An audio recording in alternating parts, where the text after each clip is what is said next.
Welcome today to our interview series with outstanding professionals. I'm Stephen Ibaraki, and I'm conducting an interview with Brian Cameron, Professor of Practice and Executive Director for the Center for Enterprise Architecture, Pennsylvania State. Brian is also the founding president of FEAPO, the Federation of Enterprise Architecture Professional Organizations, and the EA initiative at Penn State. Brian, you bring a substantial history of significant and considerable contribution to education, research, enterprise architecture, executive thought leadership, and innovation to this interview. We're very fortunate to have you share your many deep insights with our audiences. Thank you. Well, thank you for the invitation to be with you today, Stephen. Now, Brian, since we last talked, I understand you are now a new director on the Global Industry Council. Can you talk about that for just a few seconds? Yes, that's a new appointment. I'm very excited to be part of that group and to be part of the dialogue as they discuss setting international standards for technology education and other professional standards around the world. So I'm very much looking forward to active involvement with that group. Brian, can you share usable lessons from your recent speaking activities? Sure. As I believe you know, Stephen, I've been speaking around the globe. So over the last year, I have been invited to speak at the White House Conference Center. I spoke to the Federal Chief Enterprise Architects at the White House Conference Center. I've done presentations for the Federal CIO Council, Department of Homeland Security. I spoke at the World CIO Forum in Shenzhen, China. And I've presented at a number of enterprise architecture conferences with Forrester, Gartner, and a number of private corporate events as well. I actually just returned from speaking to the global EA leadership at Lockheed Martin in Denver. A few months ago, I was in Redmond speaking to a similar group at Microsoft, and I've done a number of webinars as well for companies like Johnson & Johnson, Oracle, Boeing, and others. And the common themes that I see, or the common trends across all of these organizations, is their increased emphasis on enterprise architecture and the issues they're having training and finding enough qualified people with the right skill sets to perform these roles in their organizations. Microsoft, for example, projects over the next 3 to 4 years they'll need 15,000 plus new enterprise architecture professionals globally to keep up with their demand. And they're not sure where they're going to find them. They'll have to use a combination of approaches, trying to develop their own internally, hiring away from other organizations, and then coming to programs like ours at Penn State and trying to hire some of our best and brightest. So it's a trend I see all over the globe, not just in North America.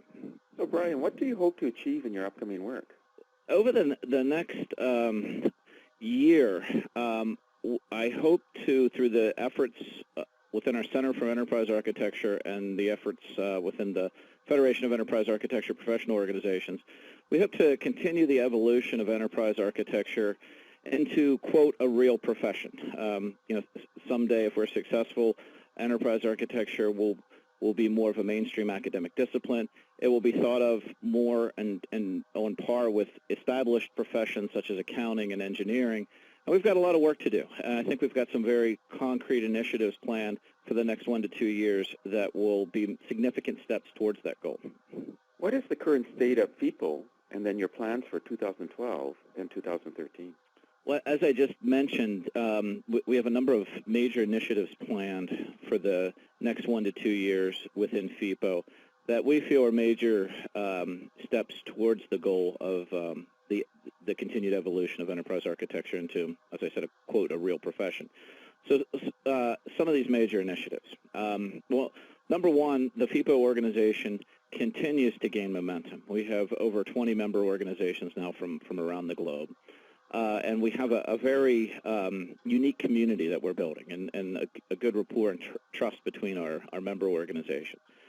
3 major initiatives that we have planned for this next year.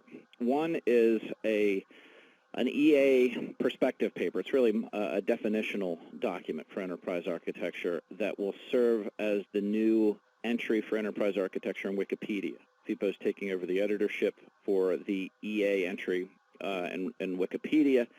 And as a prelude to assuming that editorship, we're producing what we're calling a perspective document. It would be the first time 20-odd professional organizations have come together to develop a joint perspective, a joint definition on enterprise architecture. So that'll be a major milestone for the profession.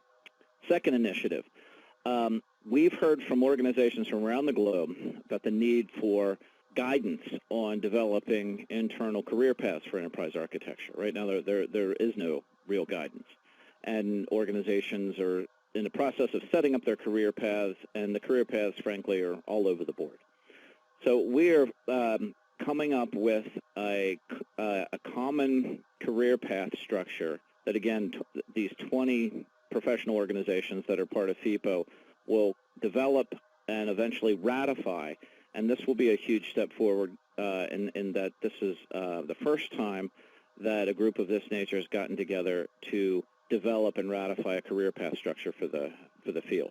So the first step will be to develop the structure at a high level, and then over time, over the next year and a half to 2 years, build out the competency sets for the different branches of the structure, as well as role definitions, et cetera.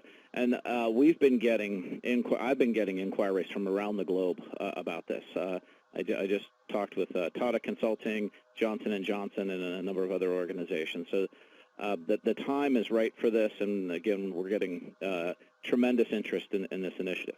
Then the third major initiative that we're planning is a partnership with MITRE to revamp and relaunch their enterprise architecture body of knowledge, which was originally developed in 2003.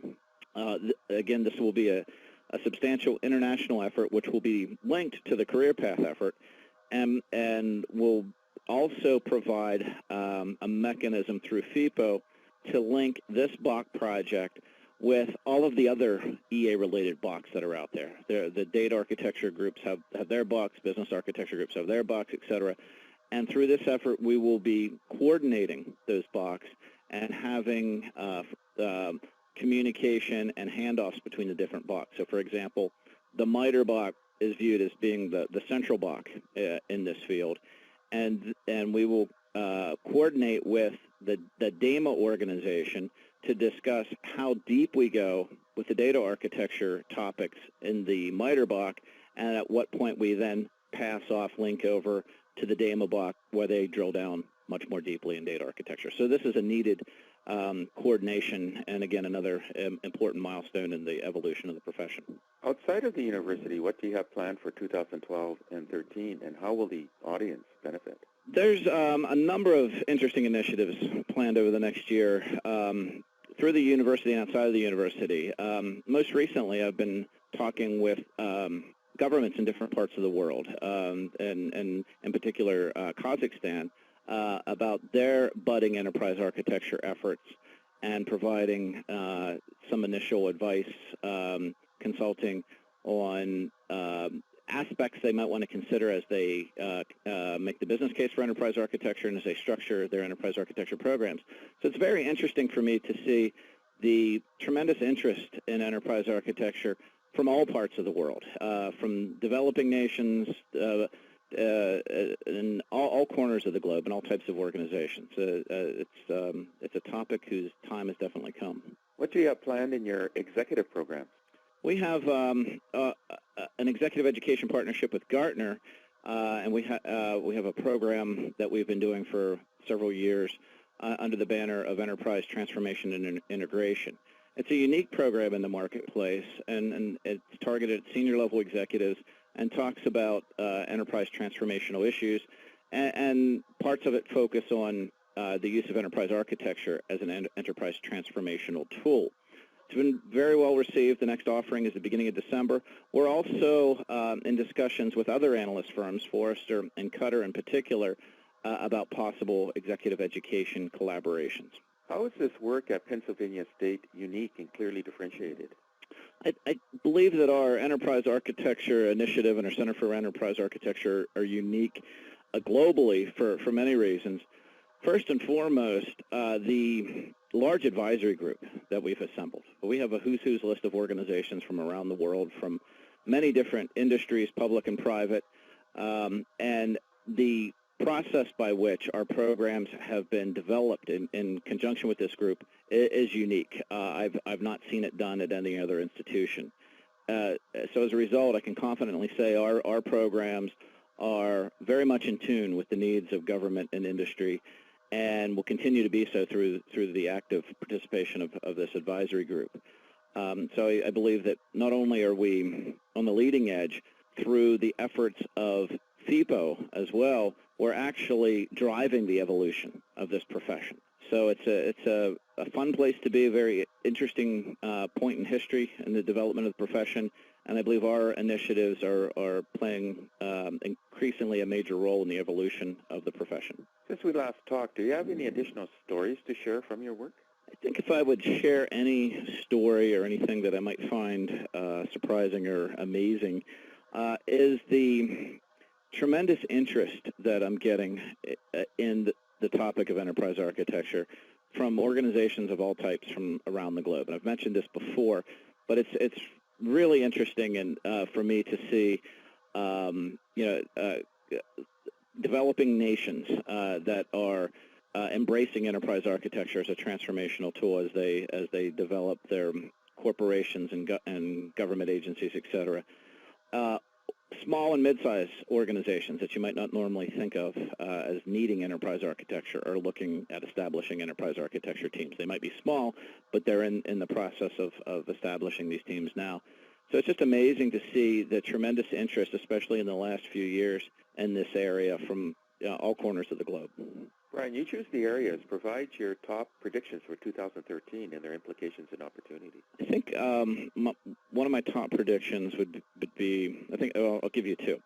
One would be the continued growth and interest of enterprise architecture, and the evolution of the field away from its IT roots. So it's not that it won't be important in IT. It will continue to be very important in the IT area.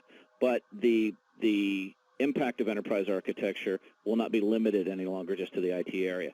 We're seeing more and more organizations expand their enterprise architecture efforts outside of IT to make it true enterprise architecture, not just enterprise IT architecture.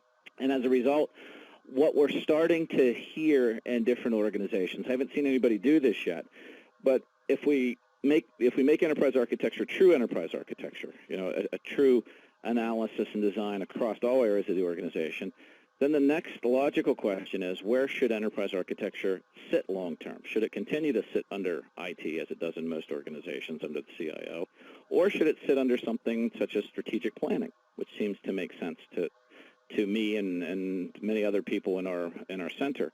We haven't seen anybody do it yet. I know some of our friends at Gartner have said many of their clients are considering such a move.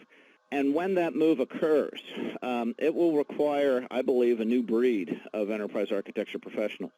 Many, many people in this field grew up in IT, and some have some type of business training. But what we really need going forward are people that understand business and strategy as well or better than they understand enterprise technology.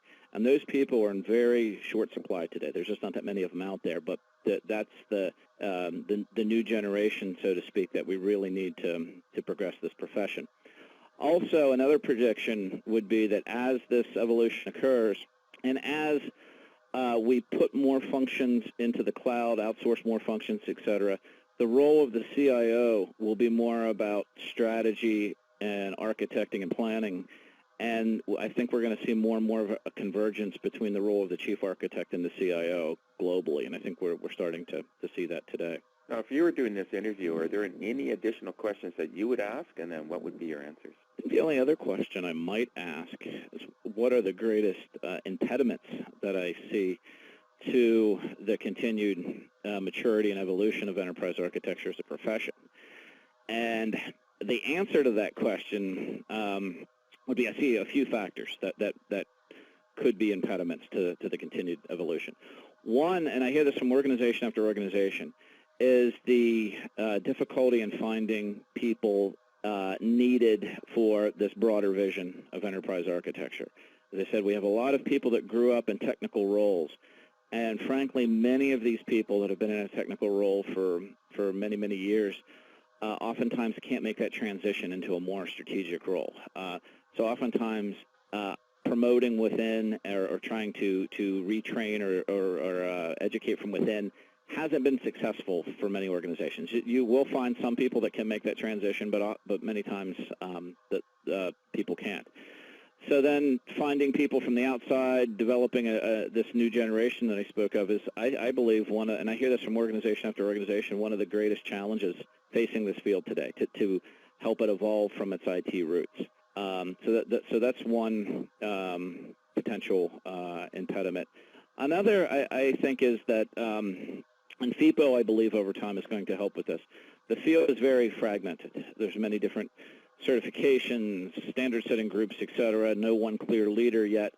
And, as a result, if FEAPO will help provide more of one face and help decrease the fragmentation over time. But there are organizations that are profiting from this fragmentation, and I believe would like to see enterprise architecture remain as a certification-only field, not see it evolve into professions such as accounting and engineering, et cetera. Because when you do that, then you have professional standards set for these areas, and there's not room for all the different certifications that we have today. Today, anybody can throw out a shingle and offer a certification in enterprise architecture, and there's really no group out there to say whether that's good, bad, or someplace in the middle. And there's a lot of people making money from this confusion and fragmentation, and those organizations would like to keep things just as they are. So hopefully FEAPO and the coming together of the professional organizations that want to see this field progress will overcome all of this and evolve the profession as it should be. Well, thank you, Brian, and we will continue to follow your significant contributions, and we thank you for sharing your time, wisdom, and accumulated deep insights with our audience. Well, it's a pleasure being with you, and thank you again for the invitation, Stephen. I'm Stephen Ibaraki, and this completes our exclusive interview with Brian Cameron, Professor of Practice and Executive Director for the Center of Enterprise Architecture, Pennsylvania State. Brian is also the founding president of FEAPO, the Federation of Enterprise Architecture Professional Organizations, and the EA Initiative at Pennsylvania State.